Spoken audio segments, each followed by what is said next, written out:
সালাম আলাইকুম দর্শক। ইতিপূর্বে আমার কাকুর একটি ভাষণ আপনারা শুনছেন। আবার নতুন করে কিছু বলার নেই, তারপর আমি বলছি আমার কাকুটা একটু অসুস্থ। আপনারা দোয়া করবেন আমার কাকু যেন স্বাভাবিক জীবনে ফিরে আসতে পারে, আপনাদের মাঝে আবার নতুনভাবে বিনোদন দিতে পারে, আপনাদেরকে যেন হাসাইতে পারে, অবাক কিছু নিয়ে আসতে পারে। আপনারা দোয়া করবেন। আর বিশেষ করে বলতেছি, অবশ্যই আগেকার আমাদের যে ভিডিওগুলি আছে অবশ্যই সেগুলা দেখবেন। এই এই কথা বলেই আমার বক্তব্য আমি শেষ করছি। আসসালামু আলাইকুম। কাকা কিছু বলবেন? আসসালামু আলাইকুম ভাই। এর আগে তো আমার বক্তব্য শুনেছেন ভাই। আমি খুব অসুস্থর জন্য কোনো কাজ করতে পারিনি।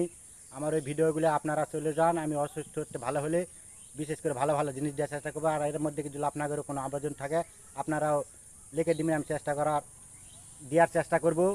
এমন কোনো জিনিস লিখবেন না যে আমার যেন অসাধ্যের বাইরে যায়। আমি কারণ আমি মুসলমানের ছেলে, সেভাবে আমি এক করবো, দেওয়ার চেষ্টা করবো ভাই বলে আমি বক্তব্য এখানে শেষ করলাম। ধন্যবাদ।